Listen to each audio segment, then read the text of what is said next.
And next is impact assessment. It is also called as life cycle impact assessment, LCIA in short terms. In this case, the collector inventory data are translated into environmental impacts using specific characterization factors based on the output requirements. So based on the input data, what are the major outcomes can be attained? I have listed in this slide. So first one is global warming potential, which is represented as GWP, which has a unit of kg CO2 equivalent. This is the most influencing category for concrete. Why? Because during production of cement, large amount of CO2 is being emitted in the open atmosphere. So this is one of the crucial data. And another important thing is acidification potential expressed in terms of kg SO2 equivalents. So this data represents the SOx and NOx. SOx is nothing but nitrous oxide, and the SOx is nothing but sulfur dioxides, which are one of the common pollutants responsible for acid rains. So that potential can also be obtained.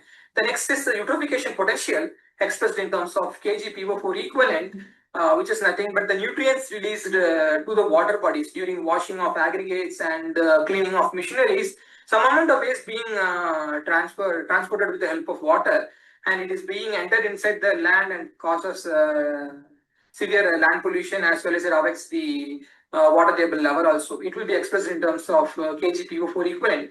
And another is ozone depletion potential, ODP, which is expressed in terms of CFC11 equivalent. CFC is nothing but the chlorofluorocarbon. This 11 is just a number which is represented by the American Society of Heating, Refrigerating and Air Conditioning Engineers. They have fixed this 11 as a crucial number for CFC equivalent. So ozone depletion potential means how much amount of toxic gases is emitted to degrade or decomposes the ozone which is present in the sky. Next is photochemical ozone creation potential, POCP, or else it is called as smog formation, expressed in terms of kgC2H4 equivalent, which is nothing but the ethylene. How much amount of ethylene gas is being liberated during the production of concrete, as well as during the production of cement or else admixtures and so on. So then next is adiabatic depletion potential, ADP. Here the amount of material is expressed in terms of kg-SB equivalent. SB is nothing but the antimony. So how much amount antimony is generally a non-renewable source.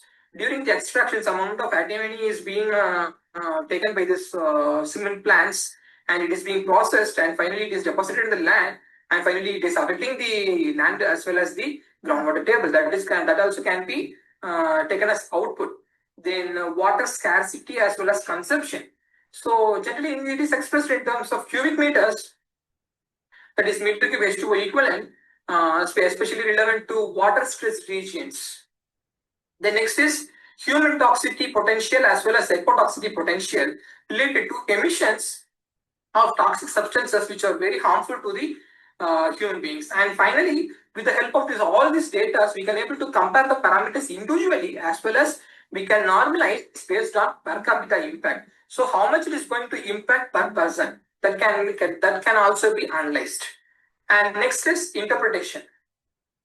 So interpretation is the final phase where the results of the inventory analysis and impact assessments were evaluated in relation to the initial goal and scope we have fixed. So which involves identification of significant issues, say for example finding the hotspots, pinpointing the life cycle stages or processes which contribute most to the environmental impacts. For example, for concrete, the cement production is one of the important things, especially during the clinker calcination process. Large amount of coal is being heated to elevate the temperature from room temperature to 1450 to 1550 degrees Celsius. During that time, large amount of CO2 is being liberated. So that area is identified as dominant hotspot for global warming potential.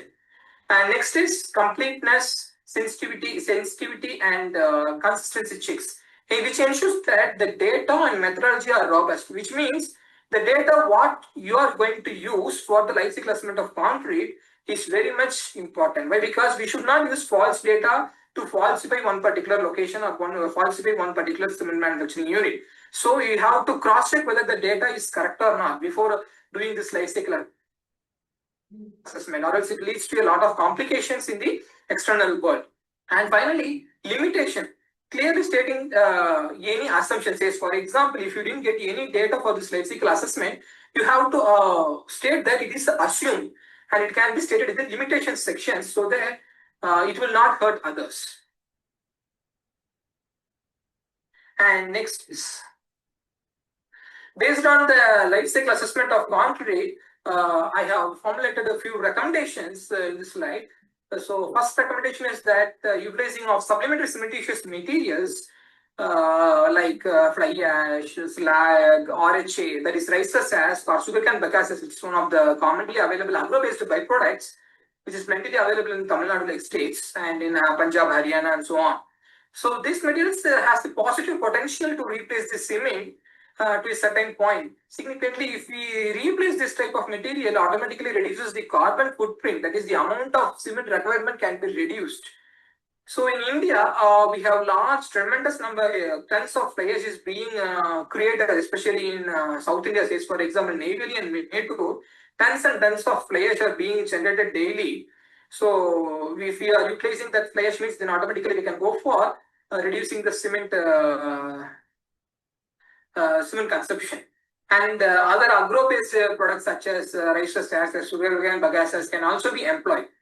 And next is optimizing mix design. If we optimize the proportion of the cement, why we can optimizing this terminology, stressing this terminology, optimize mix design is, many people don't know what is the dosage required for M20 grade concrete, M30 grade concrete, M40 as well as M50. Even though it is clearly given in IS 456 and IS 10262, but many people are not aware of it, and because of that, a large amount of cement is being utilized for the production of concrete.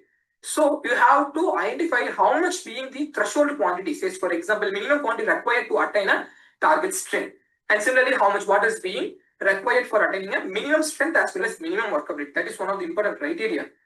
Then the use of recycled products such as recycled aggregates from demolition waste, we can able to create a well-deserved and first quality or first grade recycled aggregates, which has the potential to replace the virgin materials. Virgin means the conventional natural materials. And second is improving energy efficiency in production by optimizing the cement dosage and cement dosage in the concrete production units, says for example ready-mix plants or else in some other batching plants, we can able to reduce the cement dosage as well as automatically we can able to reduce the energy required for producing the cement, and at the same time heating recovery as well as switching to renewable resources will also help in reducing the consumption of fossil fuels. Then efficient transportation. So if we move towards EVs, electric vehicles, automatically we can able to reduce the quantity of fossil fuel consumption. That is also one of the possible way in which India is moving towards.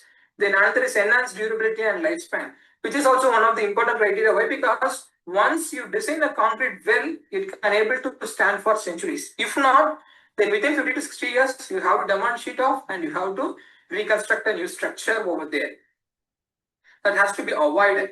And another important thing is CCUS. CCUS is nothing but carbon capture, utilization and storage. In many countries, researchers are trying to develop such units to absorb the carbons from the atmosphere. And some people are trying to develop a novel cements which has the positive potential to absorb the atmospheric CO2. This is an emerging technology. If you are really interested towards sustainability, you can work towards it. And with this, we can able to approach, if we process all those data and finally get some data from the life cycle assessment, which is of true data, then we can really recommend this to Bureau of Indian Standards team or committee or any other government body or NGO to promote novel cements, which has the potential of lower embodied carbon. So this, then they will implement a code, then it will be coming to the practice. Then we can really help the society to move towards greener. So with this, the overall life cycle assessment comes under in 5 stages, 5 important stages. First is raw material extraction, then manufacturing and processing of materials, then transportation of materials, use and maintenance, and end of life, demolition as well as recycling.